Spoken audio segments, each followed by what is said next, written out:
Picture this. In less than 24 hours, global oil markets swung by $12 a barrel. A single post on X sent shockwaves through commodity trading floors from London to Singapore. Shipping companies scrambled to reroute tankers carrying 20% of the world's oil supply. And in Tehran, streets erupted, not with anti-government protesters, but with regime supporters. Furious, betrayed, demanding answers from the very people they had backed for decades. That is the reality of Iran right now. A country tearing itself apart from the inside. A regime that just surrendered its most powerful leverage with a single social media post. And a supreme leader, the man supposedly in charge of it all, who has not been seen or heard from in over a month. If you are new here, this channel is your deep dive source for the military, geopolitical, and economic stories reshaping the world. Subscribe and tap the notification bell right now, because what is unfolding inside Iran is moving faster than any news cycle can track. The sequence of events that detonated the Islamic Republic's internal order began on a Friday. Iran's Foreign Minister Abbas Araghchi posted a statement on X that stunned the world. He declared that, in line with the ceasefire in Lebanon, passage for all commercial vessels through the Strait of Hormuz was completely open for the remaining period of the ceasefire.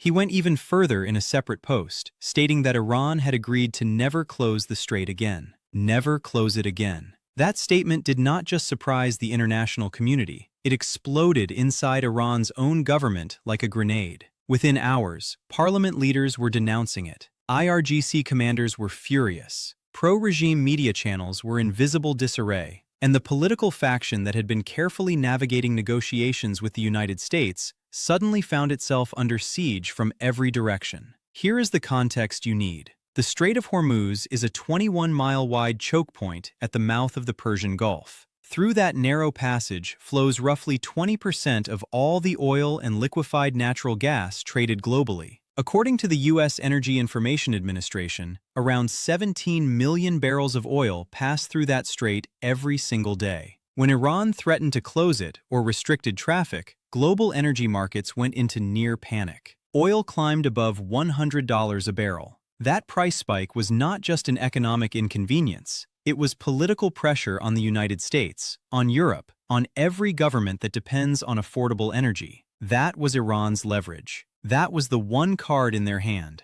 And on Friday, their own foreign minister played it for free. The market reaction was instantaneous. Oil dropped $12 a barrel in the hours following the post. Markets that had been bracing for prolonged disruption suddenly exhaled. The fear premium baked into crude prices for weeks began to evaporate. From a pure financial standpoint, Iran gave the United States and global markets exactly what they wanted without extracting a single concession in return. No sanctions relief, no end to the naval blockade, no long-term peace framework, nothing. When the war began and Iran started restricting Hormuz traffic, energy markets priced in risk. Oil climbed above $100. Gasoline prices in the United States crept upward. Heating fuel costs in Europe spiked. Every driver, every airline, every manufacturer felt the pressure. And that pressure translated directly into political pressure on the Trump administration, on European governments, on every leader whose approval ratings are tied to energy costs.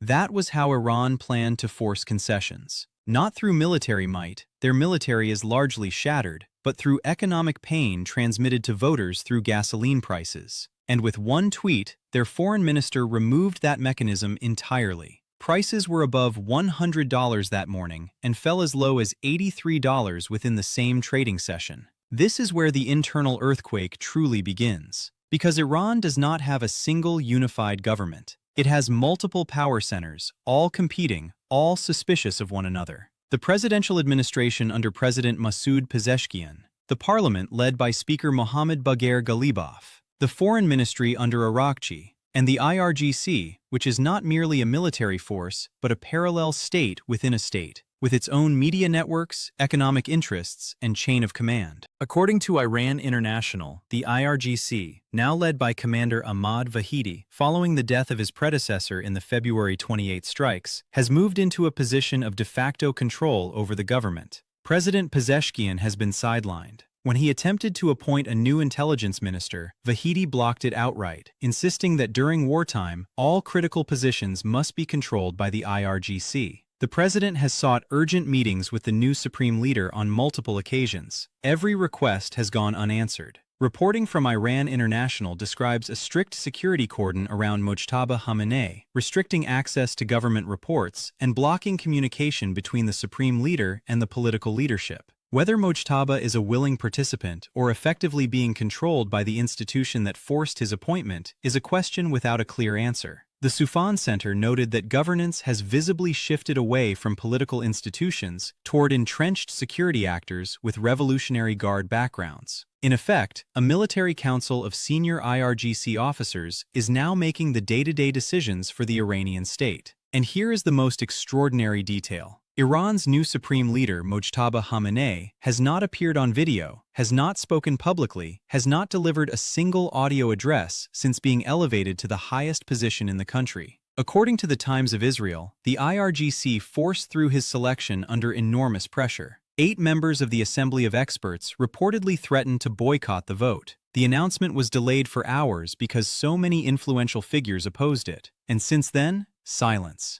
A few text-based statements published under his name, but someone else reads them. No video, no confirmed audio, no verified public appearance. The country is at war. Its ports are under naval blockade. Its economy is in freefall. Its factions are openly attacking each other, and the supreme leader is effectively invisible. Back to Arachi and the firestorm. Iranian state media outlet Tasnim News Agency, broadly aligned with the IRGC, called the statement a source of confusion and ambiguity. They added that passage through the strait would be controlled by the IRGC, and any ship wanting to transit would coordinate directly with the IRGC Navy. This was the military arm of the state publicly contradicting its own diplomatic corps. Iranian lawmaker Mustafa Mohammadi called for Arachi's impeachment. He stated bluntly that if it were not for the excuse of war, the foreign minister would already have been impeached. Then Ayatollah Moezi, a former culture minister, issued his own warning. If the Supreme National Security Council fails to control the narrative, Iran will suffer severe damage in psychological warfare. In plain language, we are losing the propaganda war because our own people keep saying the wrong things. There is a critical economic dimension that reveals how badly Iran's leverage strategy performed even before Arachi's statement. According to Iran International, early in the war, Iran began charging tankers approximately $2 million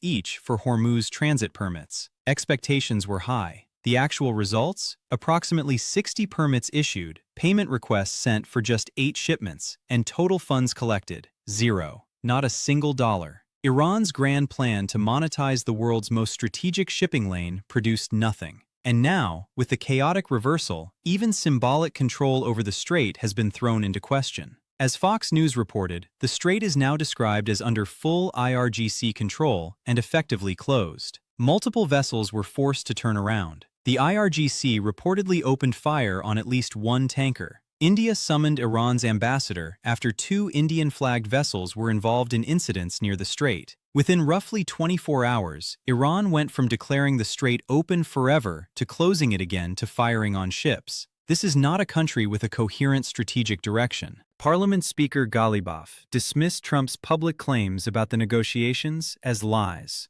All 7 of them, he said. He declared the strait would not remain open under U.S. blockade, and insisted passage would require Iranian authorization. He delivered probably the most ironic line of the entire episode. Whether the strait is open or closed will be determined by the field, not by social media, even as it was his own colleague who opened the crisis with a social media post. But Ghalibaf's credibility deserves scrutiny. This is the same man who publicly stated he would not travel to Islamabad unless there was first a ceasefire in Lebanon. There was no ceasefire. He went anyway. The ceasefire happened days later. His public image is built on projecting resolve and discipline. The tough negotiator, the man who will not blink. But his actual track record reveals a pattern of announced red lines, followed by quiet crossings of those very lines. So when he now insists no concessions have been made, you are entitled to wonder whether that reflects reality or the internal political pressure he is under to appear strong after a humiliating public contradiction. The problem is simple. When every faction of your own government is putting out contradictory statements within a 48-hour window, your blanket denial of the other side's claims loses credibility fast. Observers are not choosing between Trump's account and Ghalibaf's account. They are watching a regime argue with itself and drawing their own conclusions. There is another layer connecting the chaos to a specific individual in Glendale, California. Analysts noted that Ghalibaf's Twitter account demonstrated sophisticated English with a grasp of American cultural psychology and Gen Z communication patterns. Iranian Wire investigated and identified the man believed to be running the account as Mazen Zamanbadi, a Glendale resident with family connections to the Islamic Republic's elite who previously served as Ghalibaf's personal advisor. The irony. Someone shielding the regime from accountability while living inside the country the Islamic Republic officially designates as the Great Satan. He is not alone. The children of Chinese Communist Party elites study at Western universities. Russian oligarch families live in London and Dubai. Iran's revolutionary elite hold foreign passports from Los Angeles to Toronto, willing to extend the lifespan of oppressive systems, provided they never have to live inside them. The bigger picture. The war began February 28 and has killed more than 3,000 people. U.S.-Israeli strikes targeted Iran's nuclear facilities. Iran retaliated with strikes on U.S. bases. Negotiations have been attempted in Pakistan and were expected to move to Vienna. Every round has produced contradictions and collapsed expectations. The fundamental problem: the United States is negotiating with a regime that does not have a unified chain of command. When Arakchi makes a commitment, the IRGC overrides it. When Ghalibaf says the strait will remain closed, shipping companies do not know whom to believe. When the Supreme Leader issues a text statement, there is no way to verify it is actually from him. Trump made his position clear. He would consider a ceasefire when Hormuz is open, free, and clear. Iran's parliament spokesman Ibrahim Rai said Iran will not extend any ceasefire without Iranian control of the strait. Those positions are completely incompatible. The economic pressure is severe and worsening. The naval blockade is ongoing. The rial continues to lose value. Oil revenue the regime depends on has been dramatically reduced. And yet, regime-aligned media pushes a narrative of resistance and eventual victory. But as Ayatollah Moezi himself admitted, Iran is losing the information war. The contradictions are too glaring, the own goals too damaging, the fractures too visible. What the regime retains is the capacity to create chaos. And in a conflict this complex, chaos itself has strategic value. Every day unresolved, every tanker incident, every contradictory statement keeps oil markets on edge and gives hardliners a reason to resist. Even the regime's attempts at military propaganda have become a source of dark comedy rather than credibility. Iranian-aligned accounts began circulating images claiming they had shot down a B-2 Spirit stealth bomber over Tehran, a $2 billion aircraft. The supposed evidence showed a complete, intact B-2 being transported through the city on a flatbed truck. The absurdity was obvious to anyone who understood basic physics. A bomber falling from 50,000 feet does not land on the ground in one piece.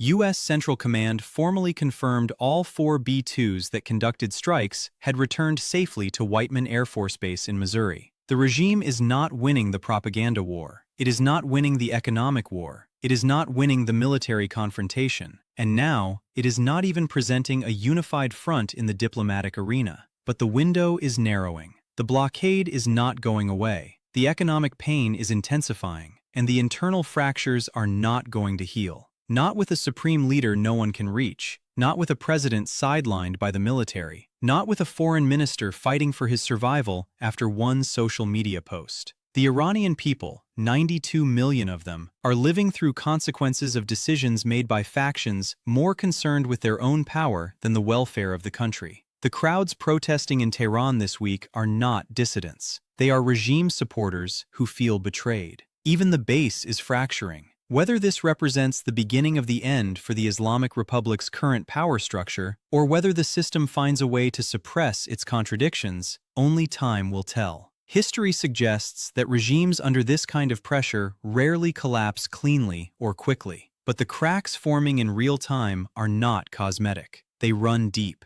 and they are being broadcast to the world in contradictory tweets, chaotic policy reversals, and the deafening silence of a supreme leader who has simply vanished. We will keep you updated on every major development. The negotiations in Vienna, if they happen, the status of the naval blockade, the fate of Foreign Minister Arachi, and any sign of life from the new supreme leader. If you have not subscribed yet, now is the perfect time. Hit subscribe, turn on notifications, and stay with us. There is a lot more to come.